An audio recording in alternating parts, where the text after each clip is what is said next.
Somewhere in the dry hills of southeastern Turkey, there's a hill that should not exist the way it does. Not because it is tall or strange to look at from a distance, but because of what is buried underneath it. Massive stone pillars, some as heavy as a loaded truck, carved with animals, arranged in careful circles, built by people who, according to everything we thought we knew about human history, had no business building anything like this at all. The site is called Göbekli Tepe. The name means potbelly hill in Turkish, a simple, almost funny name for a place that has quietly forced archaeologists to rewrite the opening chapter of human civilization. It is old, not old like Stonehenge, not old like the pyramids, older than both of those by thousands of years, older than farming, older than the wheel, older, as far as we can tell, than the written word itself. And the people who built it were supposed to be hunter-gatherers, wanderers, people who followed animals and seasons, who did not build permanent settlements, who did not organize large groups of workers, who did not have metal tools or draft animals or any of the things we assume you need before you can cut and move 50-ton blocks of stone. That is the textbook version of who lived in this region around 9600 BCE. And then you look at what is actually sitting in the ground at Gobekli Tepe, and the textbook version starts to look very shaky. This is the story of that hill, what was found there, what it might mean, and why, more than 30 years after its discovery, archaeologists still cannot fully agree on who built it, or how, or why they went to so much trouble. To understand why this site is such a problem, you have to understand the timeline it sits in. Human beings had already existed, as anatomically modern people, for well over 100,000 years before Göbekli Tepe was built. But for almost all of that long stretch of time, the archaeological record shows small, mobile groups, moving with the seasons, leaving behind tools, fire pits, and the occasional burial, but nothing on the scale of permanent architecture. Agriculture, the domestication of wheat and barley in the same general region of the Fertile Crescent, is usually dated to somewhere around 9000 BCE, maybe a little earlier. Writing does not appear until roughly 3200 BCE in Mesopotamia, thousands of years later still. The pyramids of Giza, often treated as the gold standard of ancient monumental construction, were built starting around 2560 BCE. Göbekli Tepe's main structures date to roughly 9600 BCE. That puts it more than 6,000 years before the pyramids, and it puts it before agriculture had fully taken hold in the region. The people building it were living in a world without permanent villages, without domesticated crops, without pottery, without any of the infrastructure we normally assume has to exist before a society can organize itself enough to build something like this.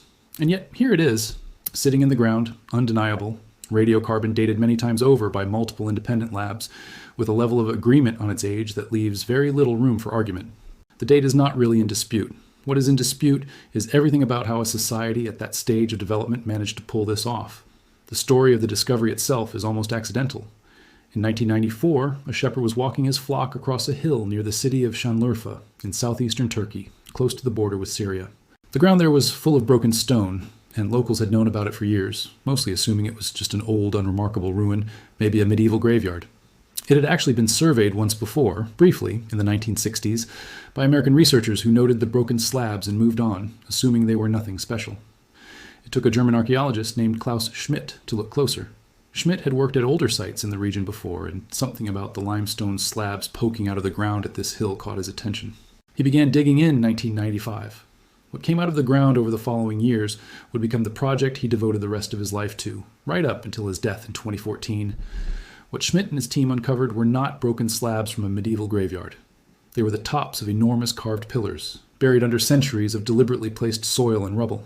As excavation continued, more pillars emerged, then more, arranged into large rings.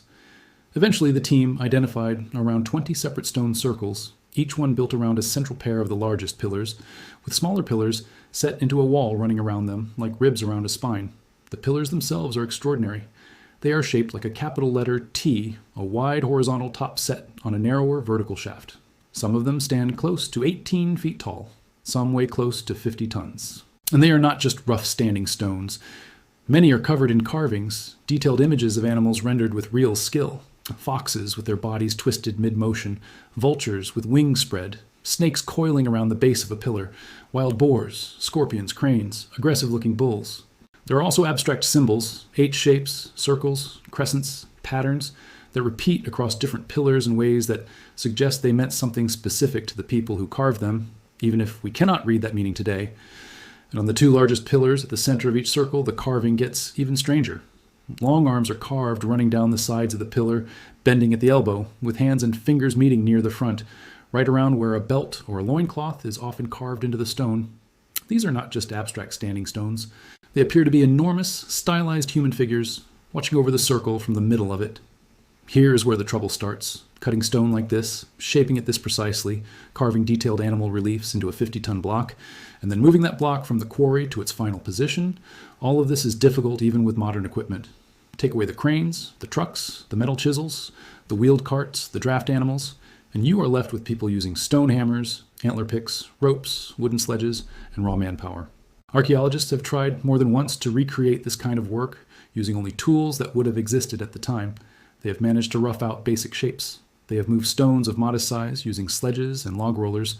What nobody has managed to replicate using period tools alone is the fine surface finish and the detailed relief carving visible on the actual pillars at Göbekli Tepe. That gap between what we can prove was possible with the tools of the time and what is actually sitting in the ground is the central puzzle of this entire site. It is not a small gap. It is the kind of gap that makes you stop and ask whether we have the story backwards somehow. Archaeologists have actually located the quarry these pillars came from. It sits a short distance from the main enclosures, and it still contains an unfinished pillar, abandoned partway through the carving process, still attached to the bedrock it was being cut from. This unfinished pillar is one of the most valuable pieces of evidence at the entire site because it shows the process caught mid-step, rather than only the finished product. It is even larger than most of the completed pillars found in the circles, estimated at somewhere close to 20 tons heavier than the biggest ones already erected, which tells us the builders were not shy about attempting even bigger projects than what we already know they finished. Studying the tool marks on this unfinished block, researchers can see the outline of the process.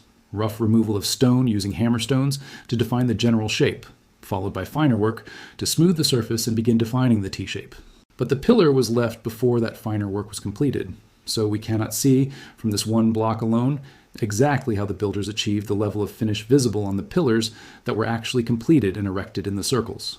That final stage of the process, the one producing the smooth surfaces and crisp relief carvings on the finished pillars, remains the least understood part of the whole operation. Then there is the question of moving the finished pillars. Even the smaller ones weigh several tons, and the largest exceed 50 tons. The distance from quarry to enclosure is not huge, a few hundred meters at most, but moving that kind of weight over any distance, uphill, without wheels and without draft animals, would have required a large, coordinated workforce using ropes, wooden sledges, and probably log rollers laid down in sequence ahead of the sledge. Estimates of the manpower required for a single large pillar range from several dozen people to several hundred, depending on the exact methods assumed, and depending on how much of the process is guesswork filling in gaps, the physical evidence cannot answer on its own. Either way, this was not the work of a handful of families. It required organizing, feeding, and coordinating a substantial number of people over a sustained period for a project that produced no food, no shelter, and no immediate practical benefit that we can identify. That, on its own, is one of the more genuinely strange aspects of the site. An enormous amount of collective effort spent on something that appears to be purely symbolic or ceremonial at a stage of human history when survival should, in theory, have consumed almost all available time and energy. The standard explanation goes something like this. Groups of hunter-gatherers living across the region gathered periodically at this hilltop, probably for shared rituals or feasts, and over time, generation after generation, they built these stone circles as a form of communal religious activity. The theory suggests that the shared work of building something this big may have actually helped push these groups towards settling down and eventually developing agriculture, rather than the other way around. In other words, instead of farming leading to religion and monument building, as the old theory assumed, monument building might have come first, and farming came later, partly as a way to feed the workers who kept coming back to build and maintain the site. It is a genuinely interesting idea, and it has reshaped how many archaeologists think about the origins of the Neolithic period. But it does not fully explain the technical side of the problem. Groups of hunter-gatherers gathering seasonally to build something together does not, by itself, explain where the stone-cutting precision came from, or the apparent structural planning, or the consistency of the T-shape across dozens of pillars spread across multiple circles built over centuries. Somebody had to know how to do this, and whoever that was, they were working with a level of skill that experimental archaeology has struggled to match even now, with the advantage of already knowing exactly what the finished product looks like. Nowhere is the mystery more concentrated than on a single pillar, catalogued as Pillar 43, and nicknamed by many researchers the vulture stone. It sits in one of the older enclosures at the site, and it is covered with more carved imagery than almost any other pillar found so far. A vulture stretches one wing wide across the stone. A scorpion sits nearby. There's a crane, several other birds, and a scattering of geometric shapes, including a prominent circular disc positioned near the top of the pillar. For years, researchers debated what this pillar meant without reaching any real agreement. Some saw it as mythology, a scene from a story that has been lost to time. Others treated the animals as symbolic, tied to particular clans or tribal identities, without a literal meaning attached to their arrangement. Then, in 2017, a researcher named Martin Sweatman, working with a colleague, published a very different interpretation. Sweatman proposed that the animals on Pillar 43 were not simply animals, but stand-ins for constellations, and that their specific arrangement on the stone recorded the position of the night sky at a particular moment in history. Using software that reconstructs how the sky would have looked from a given location at a given date, Sweatman argued that the pillar's imagery matched the sky around 10,950 BCE, and that the carving might be commemorating a comet impact that struck the Earth around that time, an event connected to a well-documented period of abrupt climate cooling known as the Younger Dryas. This idea connects to something archaeologists and climate scientists have been debating separately for years. There genuinely was a sudden, sharp, cold snap around that period, roughly 12,900 years ago, that interrupted a period of warming at the end of the last ice age. What caused it is still argued over. Some researchers support the idea of a comet or a swarm of comet fragments striking the Earth or exploding in the atmosphere, based on unusual deposits found in soil layers from that period in multiple places around the world. Other researchers are much less convinced and argue that ocean and glacial processes are enough to explain the sudden cooling without needing to invoke an impact from space at all. This is a real, ongoing scientific argument, not a settled fact in either direction. Sweatman's interpretation of Pillar 43 sits right in the middle of that argument, and it has not been broadly accepted by the archaeological community. Critics point out that matching carved animals to star patterns can be done in more than one way depending on which constellations you choose to compare them to, which makes this kind of analysis easy to shape toward whatever conclusion you are hoping to find. Supporters argue that the level of correspondence Sweatman found between the pillar and the sky of that period is too specific to be a coincidence. Neither side has managed to convince the other, and the debate is still active more than 7 years after the original paper was published. What makes this argument worth paying attention to, regardless of which side turns out to be right, is what it reveals about how little we actually know about the people who built this place. We do not know their language. We do not know their names. We do not have a single written record from them, because writing as we understand it would not exist for thousands of years after Göbekli Tepe was built. Everything we think we know about their beliefs, their social structure, and their motivations has to be reconstructed from stone, soil, and bone. That is an incredibly thin foundation to build big conclusions on, and it is exactly why a site like this attracts both careful academic debate and much wilder speculation. Because Gobekli Tepe does not stand alone. In the years since its discovery, archaeologists have identified other sites in the same region sharing similar features. Similar T-shaped pillars, similar carved animals, similar circular layouts. Karahan Tepe, not far away, has produced its own striking discoveries, including rows of carved human-like heads emerging from a bench cut into bedrock. Other nearby sites, with names like Nevalachori, Sefer Tepe, and Harbetsuvan, show related but not identical styles, all built within a roughly similar window of time. Together, these sites suggest that whatever was happening at Gobekli Tepe was not a one-off event by a single isolated group, but part of a broader cultural tradition spread across a fairly wide area, involving communities that shared ideas, symbols, and possibly a religious or ceremonial tradition, even without shared permanent settlements, to tie them together in the way we usually expect. That alone is enough to challenge a lot of old assumptions. For a long time, the standard model of human development assumed a fairly clean order of events. People settled down, then farmed, then built villages, then eventually developed the surplus food and organization needed to build monuments and temples. Gobekli Tepe suggests the order might not have been so simple. Monument building on a genuinely large and coordinated scale appears to have been happening before full-time farming took hold in the region, which means the old assumption that religion and organized ceremony were luxuries only permanent farming societies could afford may simply be wrong. Karahan Tepe deserves a little more attention on its own, because in some ways, its discoveries have been just as striking as anything found at Gobekli Tepe itself. Excavated more actively starting in the 2010s and 2020s, it has produced a chamber containing 11 carved phallic pillars arranged around a bench, along with a separate structure containing a row of human-like heads carved directly out of the bedrock, staring outward from a bench cut into the stone, with a larger human figure grasping its own body carved nearby.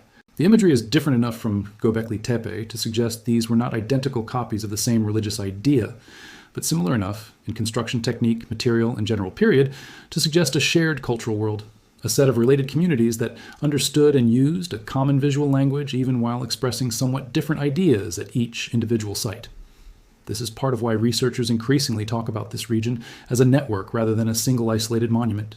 The area sometimes gets referred to as part of what is called the Taş Tepeler, or Stone Hills Project, an ongoing coordinated excavation effort across a cluster of related sites in southeastern Turkey, all being studied together, specifically because they seem to represent connected chapters of the same broader story, rather than unrelated ruins that happen to sit near each other.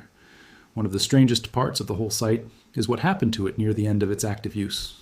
Around 8000 BCE, after being used and expanded for well over 1,000 years, the enclosures at Göbekli Tepe were deliberately buried, not abandoned to slowly erode and collapse on their own, but filled in on purpose with soil, broken stone, animal bone, and flint debris packed carefully around the pillars. This burial is actually the reason the site survived in such remarkable condition. If it had simply been left exposed to the elements for 11,000 years, it is unlikely the carvings would have survived anywhere near as well as they did. Why the builders chose to bury their own monument is still an open question with no confirmed answer. Some archaeologists suggest it may have been a ritual act, a symbolic closing of a chapter, similar to burial customs applied to a person, but applied instead to a sacred structure that had reached the end of its use. Others suggest more practical explanations, tied to shifting environmental conditions, population movement, or changes in the surrounding culture that made the site less central to people's lives over time. Whatever the reason, the deliberate, careful nature of the burial tells us that this was not neglect.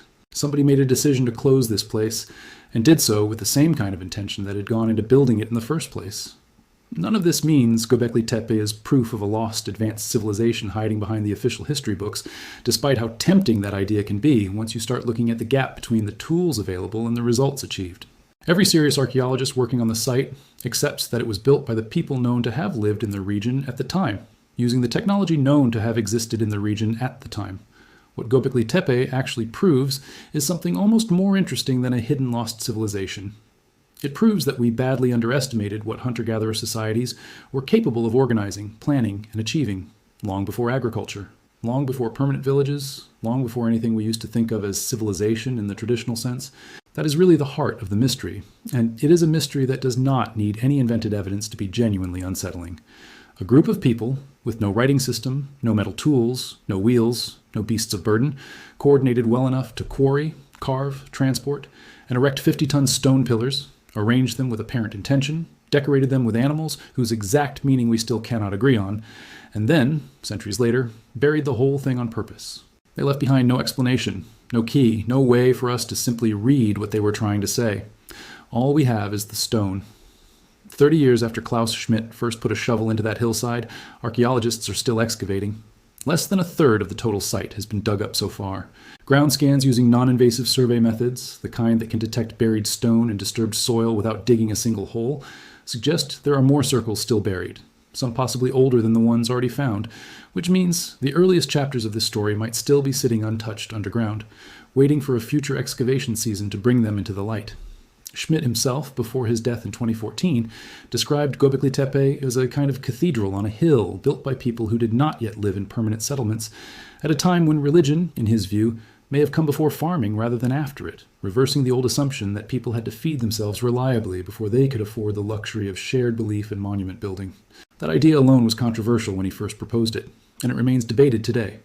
Some archaeologists broadly support the idea that the effort of gathering to build and maintain a site like this may have helped push nearby communities toward the more settled, cooperative lifestyle that eventually made agriculture possible. Others are more cautious, pointing out that we still do not have direct proof that farming grew out of gatherings at this specific site, rather than developing somewhat independently nearby, with the two developments simply overlapping in time without one directly causing the other. What nobody seriously disputes, though, is that Göbekli Tepe broke a boundary that used to feel solid. Before its discovery, the working assumption across most of archaeology was that monumental architecture, on any real scale, required settled agricultural societies first. You needed stored surplus food to free up labor for construction. You needed population density to gather a large workforce. You needed social hierarchy, in some form, to organize and direct that workforce toward a shared goal. Hunter-gatherer societies, by this older model, were assumed to be too mobile, too small, and too focused on day-to-day survival to ever produce something like this. Göbekli Tepe does not fit that model, and no amount of careful reinterpretation has managed to make it fit comfortably. Something about our understanding of how early human societies were capable of organizing themselves needs to change to make room for what is sitting in that hillside. It is worth being honest about the limits of what we actually know here, because that honesty is part of what makes the site so compelling in the first place. We do not have a written explanation from the builders. We do not know what they called themselves, what language they spoke, or what specific stories or beliefs the carved animals were meant to represent. Every interpretation offered by archaeologists, from Klaus Schmidt's original theory about religion preceding farming, to Martin Sweatman's disputed astronomical reading of Pillar 43, to the many other theories proposed and argued over in academic journals across 3 decades, is built from indirect evidence: stone, soil layers, tool marks, animal bones left behind from meals, and careful comparison with other sites from the same general period. None of these interpretations can be tested the way you might test a claim in physics or chemistry. They can only be judged by how well they fit the available evidence, and how much they have to assume beyond what the evidence directly shows. That uncertainty is exactly the kind of gap that invites speculation, and it is worth staying a little cautious about the wilder versions of this story that circulate online. The ones claiming the site proves the existence of some lost, technologically advanced civilization erased from history, or claiming that some artificial intelligence has decoded a hidden message the site was supposedly built to preserve. No credible excavation team, no published peer-reviewed research, and no serious analysis of the site's astronomical alignments or carved symbols has produced solid evidence for any of that. What the real evidence shows is arguably even more interesting than the invented version, because it does not require imagining a hidden civilization at all. It only requires accepting that we underestimated, by a wide margin, what people, without metal tools, without writing, and without permanent villages, were capable of achieving when they had a strong enough reason to try. Whatever that reason actually was, whether it was religious devotion, fear of the sky, the pull of shared ceremony, or something we have not even considered yet, it was strong enough to move 50-ton stones up a hillside using nothing but rope, wood, and human effort. It was strong enough to sustain that effort across many generations, long enough for building styles and symbols to shift and evolve over time. And in the end, it was strong enough that when the moment came to stop, the builders did not simply walk away and let the site fall apart on its own.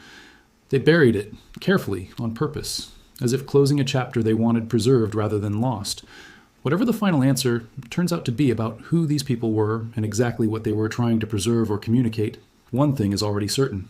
Gobekli Tepe forced historians to erase a line they thought was solid, the line marking where prehistory ends and real civilization begins.